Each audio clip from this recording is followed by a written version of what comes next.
ان کے پاس نائب وزیر اعظم کا عہدہ بھی رہے گا, وزیر دفاع کا عہدہ بھی رہے گا, اور نیکسٹ ٹو بادشاہ تو ہیں, اور بادشاہ سلامت چونکہ 80 سے اوپر کے ہیں, لہٰذا عملاً جو ڈیفیکٹو بادشاہ ہیں وہ 31 سالہ محمد بن سلمان ہی بن گئے ہیں. جب یہ بن جائیں گے, بن گئے نہیں مطلب جب یہ کنگ بن جائیں گے تو خادمین حرفین شریفین اعلیٰ ہو جائیں گے, خادم اعلیٰ کی طرح, مطلب بہت سارے انہوں نے بھی اپنے پاس. میں اگنور کرتے ہوئے آپ کو یہ کہنا چاہوں گا کہ میں جو کہہ رہا تھا کہ عملاً سارے اختیارات ان جواں سال ولی عہد کے ہاتھ میں ہیں.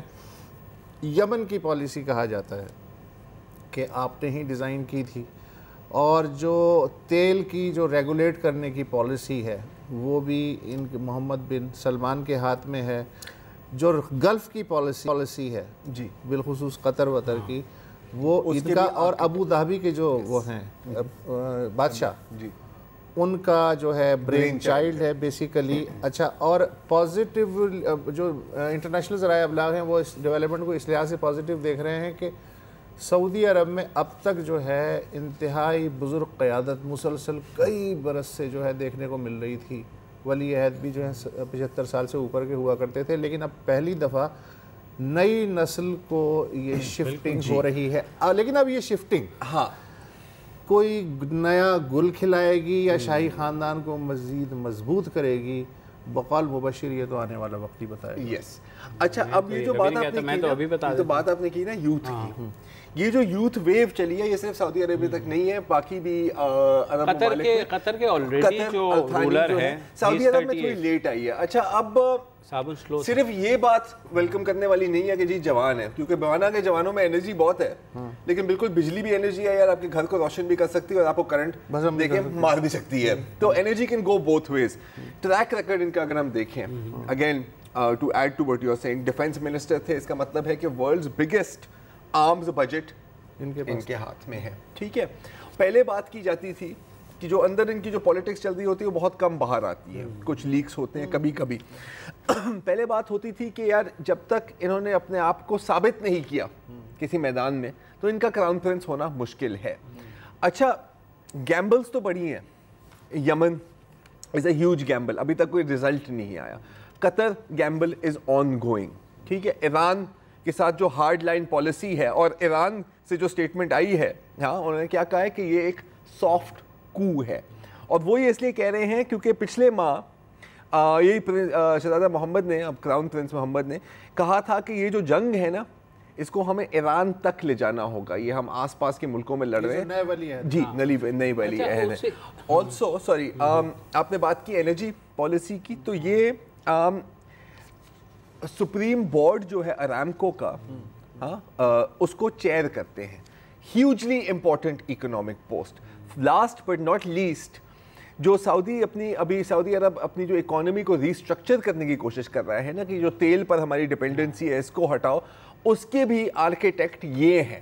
تو یہ ہے کوئی 4-5 چیزوں کے آرکیٹیکٹ. اچھا, دوسرے یہ ابھی ایک بھی چیز اپنے اس میں انجام تک نہیں پہنچی. ان کے بارے میں ایک بڑے اچھا پیس آیا, میں نے ابھی BBC میں پڑھا شہزادہ محمد کے بارے میں, اور انہوں نے یہ کہا ہے کہ انہوں نے بہت سے غیر مؤثر اور بزرگ افراد کی جگہ مغرب سے تعلیم یافتہ نوجوان ٹیکنوکریٹس کو بھرتی کیا ہے, اور نوجوانوں میں مقبول ہیں, اور انہوں نے ایک ویژن 2030 بھی دیا ہے جس میں یہ ہے کہ اور ساتھ ہی ارامکو کے جو یہ جو اکنامک ریسٹرکچرنگ ہے یہ ویژن 2030 کا حصہ ہے. اچھا, لیکن پہلی دفعہ ایسا ہوا ہے سعودی جو خاندان ہے اس کی کوئی 80-90 سالہ ہسٹری میں کہ اتنے زیادہ جو پنگے ہیں وہ کسی ولی عہد کے ایلیویشن پہ یا بادشاہ کے ایلیویشن پہ ایک ساتھ نہیں تھے. مغربی ماہرین تو یہ تک کہہ رہے ہیں کہ جتنا آپ کا منہ ہے اس سے زیادہ بڑا آپ نے شاید دیوالا بنا لیا ہے, تو رسک یہ ہے کہ آپ پتہ نہیں نگل سکتے ہیں یا جو بھی ہو جائے. اور اتنی زبردست کھچڑی بن گئی ہے کہ وہ جو بقول میرے ایک دوست کے کہ بالکل فل بھسڑ مچا ہوا ہے گلف میں. یعنی 2 ہفتے پہلے ٹرمپ صاحب جنہوں نے شو کیا تھا کہ چڑھ دوڑو, یہ قطری بڑے, انہوں نے کہا جی کہ قطر تاریخی طور پہ دہشت گردی کا پشت پناہ, یہ تھا گرین سگنل. جی ٹرمپ صاحب نے کیا کہا تھا؟ The nation of Qatar, unfortunately, has historically been a funder of terrorism at a very high level. جی جی یہ کہا. سن لیا. یہ امریکی صدر ہیں. تو امریکی صدر ہیں. اب 2 ہفتے کے بعد ہماری دعاؤں کے ساتھ جبکہ ترکی اور ایران اور پتہ نہیں کون کون اور یورپی یونین جو ہے وہ کہہ رہی ہے کہ ناکہ بندی جو ہے وہ ٹھیک نہیں ہے, تو امریکی جو محکمہ خارجہ ہے اس نے بھی پینترا بدلا. متفق ہونا ضروری نہیں ہے ٹرمپ کا, لیکن امریکی دفتر خارجہ کی جو ترجمان ہے ہیدر نوریٹ, انہوں نے کل کیا کہا یہ بھی سن لیجئے. Now that it's been more than 2 weeks since the embargo started, we are mystified that the Gulf states have not released to the public, nor to the Qataris, the details about the claims that they are making toward Qatar.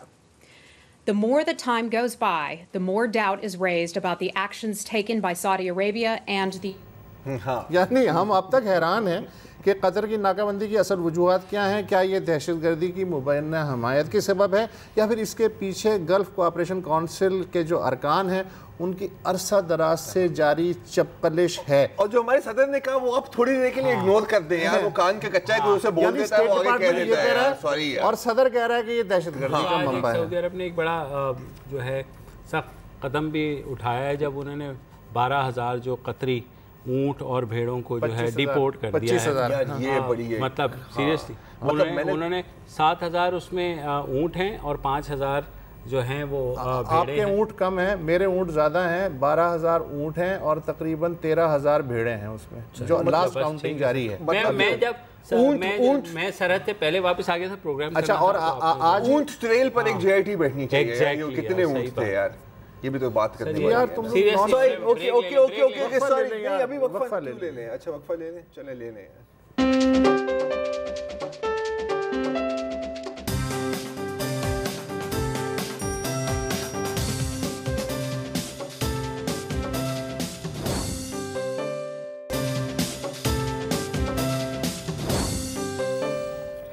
جب 2 بڑے لڑ رہے ہوں تو بچوں کو بڑا سوچنا پڑتا ہے کہ ہمارا کیا ہوگا.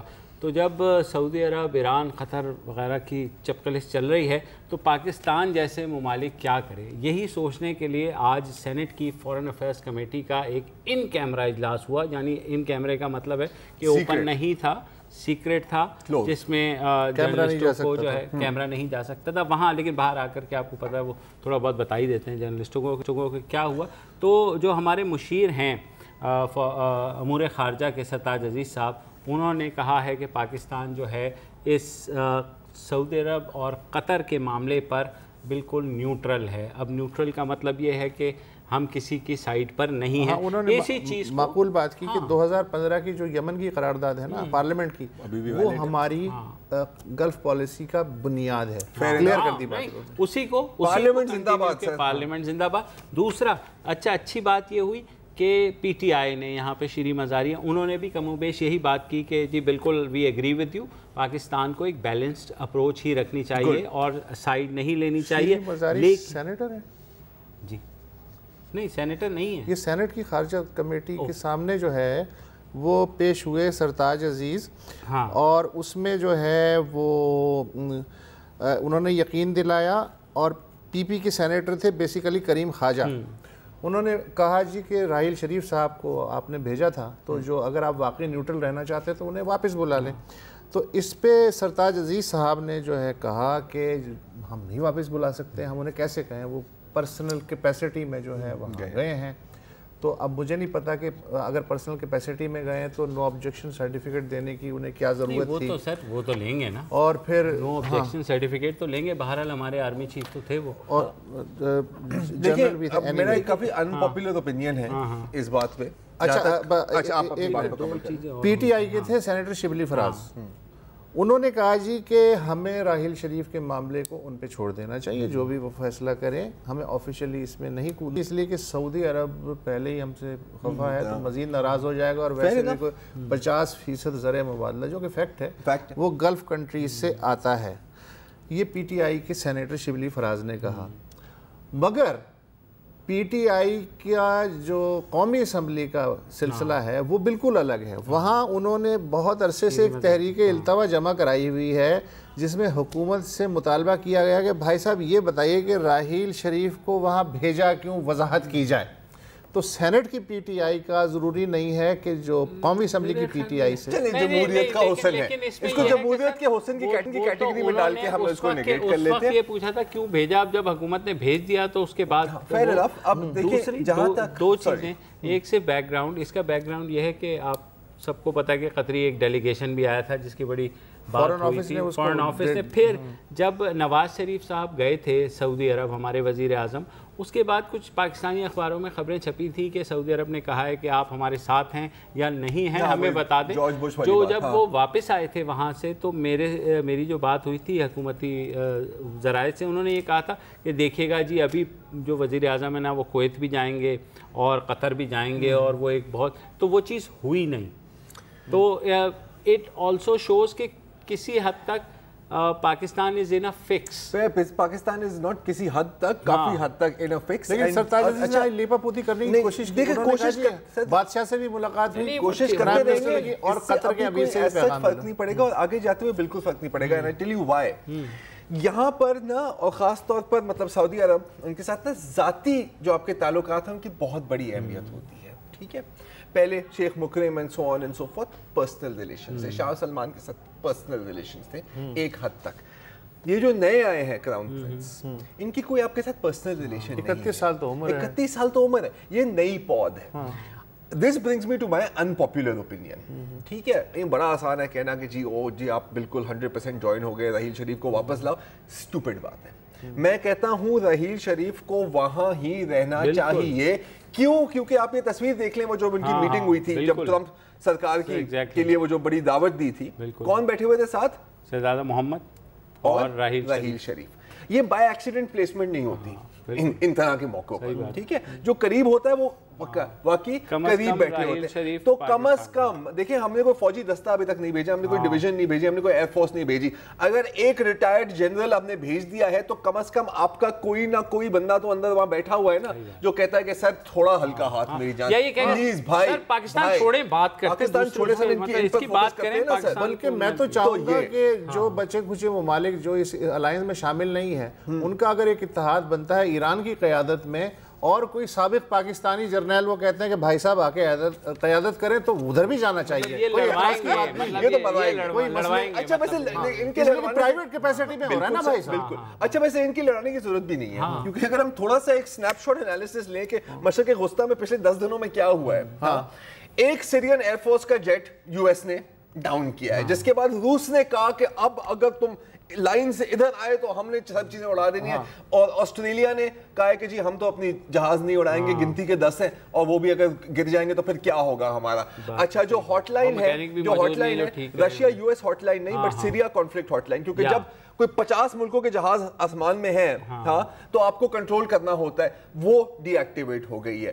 ان نے ایران کی سرزمین سے شام تک میسائل مارے ہیں, وہ آپ آرٹلری پہ ہٹ کر سکتے ہیں, لیکن آپ ایک میسج بھیج رہے ہیں. ایک ایرانین ڈرون ڈاؤن ہوا ہے شام میں بھی, اور سعودی عرب نے یہ دعویٰ کیا ہے کہ 5 ریولیوشنری گارڈز کے ممبرز ہم نے کیپچر کیے ہیں جو دہشت گردی کرنے جا رہے تھے, سیبوٹاج کرنے جا رہے تھے سعودی عرب میں. اور آخرکار ہمارے ہاں بھی ضلع پنجگور میں ایک ایرانین ڈرون کو شوٹ ڈاؤن کیا ہے. اور ترکی نے قطر کے ساتھ جنگی مشقیں بھی کی ہیں.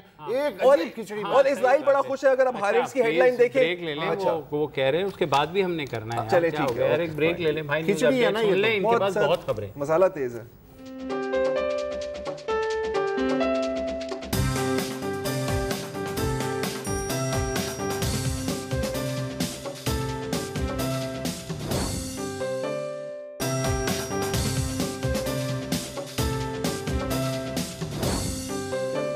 Welcome back. اچھا, بات ہو رہی ہے مشرق وسطیٰ کی, تو ظاہر ہے کہ اسرائیل کا بھی ذکر کرنا وہ تو ضروری ہے.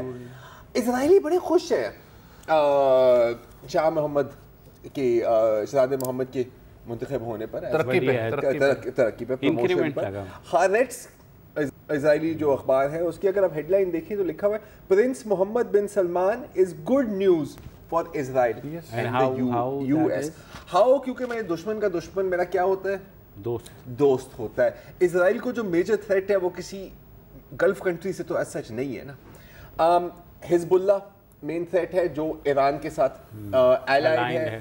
حماس کی بھی لنکیجز ہیں, حالانکہ حماس بھی بیچارہ ہمارے سے زیادہ برا پھنسا ہوا ہے, ان کو سمجھ نہیں آتی کہ ہم کس کی طرف جائیں کس کی طرف نہ جائیں. ایک ابھی بہت ایک اہم چیز ہو رہی ہے سیریا اور عراق میں, شام اور عراق میں, جس پر بہت کم فوکس ہے, اور وہ یہ ہے کہ جیسے بشار الاسد کی فوجیں مشرقی شام کی طرف بڑھ رہی ہیں, وہاں عراق میں کیونکہ رقہ پر اب بومبنگ ہو رہی ہے, موصل میں وہ ریٹریٹ کر گیا ہے داعش, تو ایک ویکیوم آ گیا ہے. تو مشرق سے مغربی عراق میں جو شیعہ ملیشیاز ہیں ایران کی کنٹرول میں جو ہیں, وہ ایڈوانس کر رہے ہیں to the west, Bashar al Assad advance کر رہا ہے ٹو دا ایسٹ.